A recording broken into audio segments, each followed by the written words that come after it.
a lot was shown to me. A lot of knowings were given to me. And I came back with the knowledge and the knowing that everything is action and reaction. It's what we do. It's like the golden rule, do unto others as you would have them do unto you. Whatever whatever we say or we do, we're really not doing it to anyone else except ourselves. So that's karma is just very, very plain and simple in this sense. What I'd like to start with is to say, just get my things together, is that firstly, karma and reincarnation are totally inseparable. They go hand in hand. They're like the two sides of a coin. It's only because of karma that we come back to live again and again and again. It's what we do that brings us back. Basically, karma is a divine, all-pervasive, irrevocable law. So it's the law of the universe. It's not something that happens or doesn't happen. It's just there. It's like it governs everything in the realm of time. It is a natural law. Just like gravity is a natural phenomenon, karma is perfect and exact and totally fair in every sense of the word. And please note, karma is not a punishment.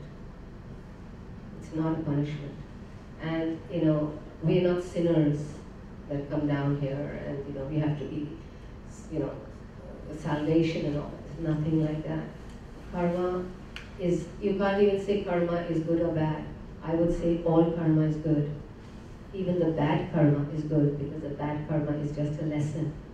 It's a lesson that we are learning so that we don't do that again. It's an experience.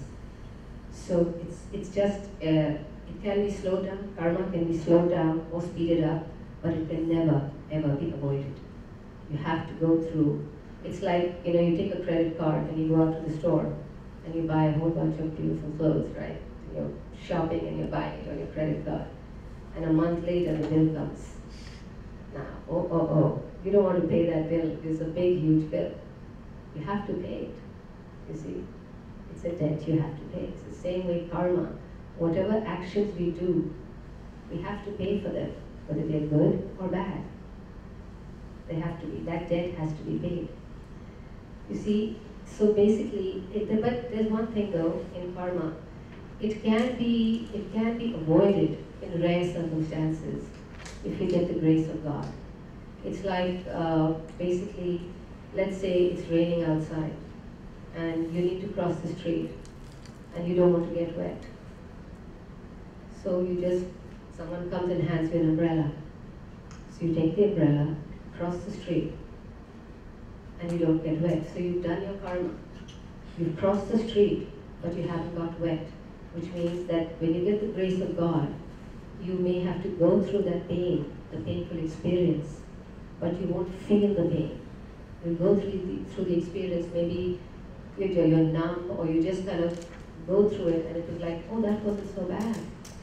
That's because the grace of God has showered upon you, and you're still, because karma has to be paid no matter what, and so one has to be very careful when one thinks and does something, because one has to realize that it is going to have a reaction, a repercussion. So if we want good, we have to do good.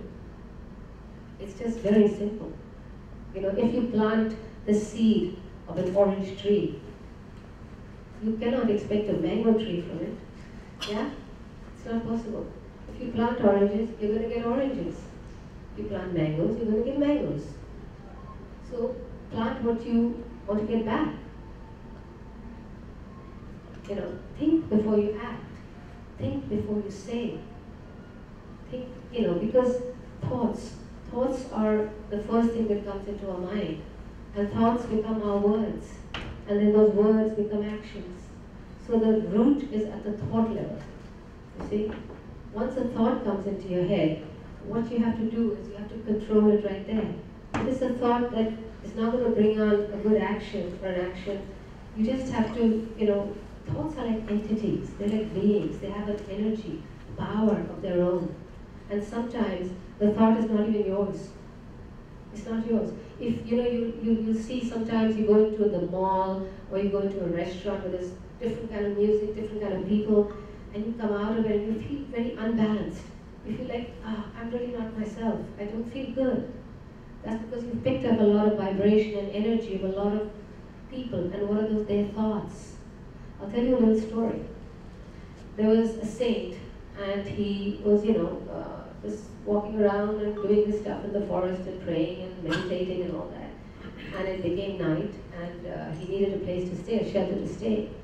And right in the distance somewhere, he saw this small hut with some light.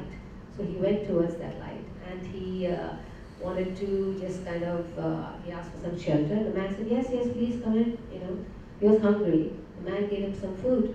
He very gratefully ate the food, etc. The next morning, he was ready to leave.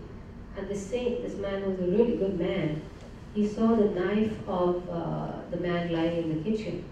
And he looked at the knife and he said, oh, I need a knife to cut my fruit, etc.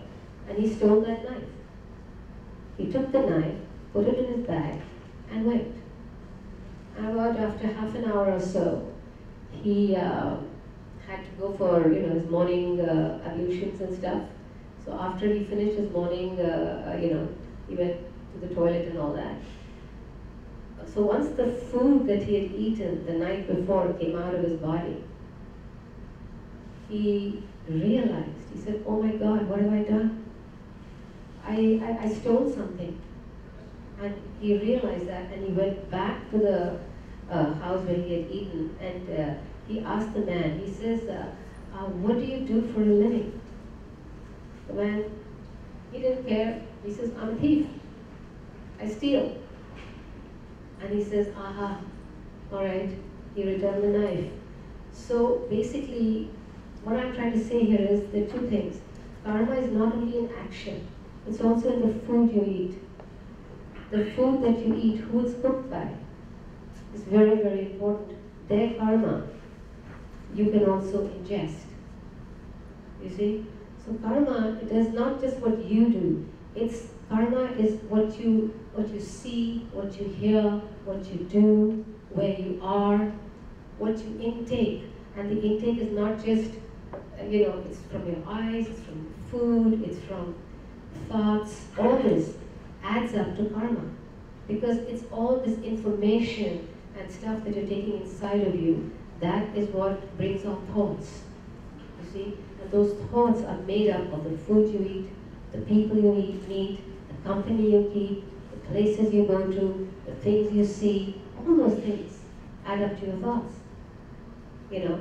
My spiritual master, Sai Baba, he says, run from bad company. Run. Because you see, it's very easy to get influenced. We think that, I'm very strong, and I'm going to make this person better. I'm going to help this person get better. But unfortunately, what happens is that vices are much stronger than virtue, unfortunately. And virtue and vices, because they're more exciting, they're more fun, they're more like easy. And they say, oh, it's not so bad. It's okay. The mind, oh my gosh, the mind and ego are not going to let you rest.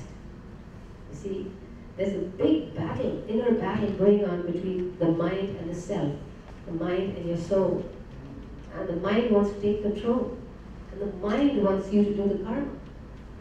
You have this little conscience, this little voice inside of you that, kind of speaks very softly and tells you, no, this is not okay.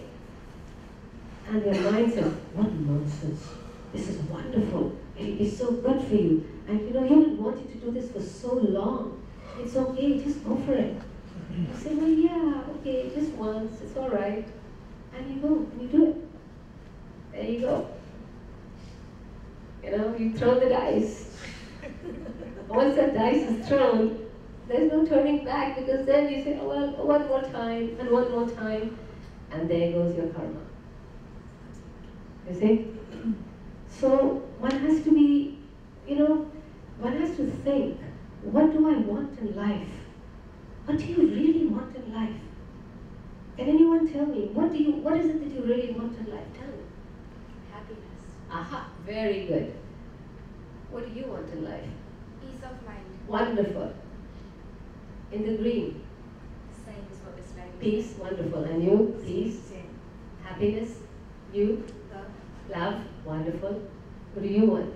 To be. Okay. And what about you? Happiness. Yes. And yourself? Peace and happiness. All right. See, the two main things are peace and happiness. And every single human being, whether it's a prince or a pauper, whether it's a fat man or a thin man, black, white, anyone, everyone, all of humanity is crying out for peace and happiness. I want peace and happiness. And you know something? I will give you a formula for peace today. I can assure you, guarantee you peace right now, this second, this moment. If you can do what I suggest. You said, I want peace, right? When you ask for peace and you say, I want peace, there are 3 words in there. If you remove the I, which is the ego, if you remove the want, which is desire, what do you have left? Peace. You see, the ego will not let you have peace. Desires bring on attachment. And when you have attachment to something or someone, and when you don't get that something, it brings on anger, it brings on frustration, it brings on all kinds of stuff inside. There goes your peace. Yeah?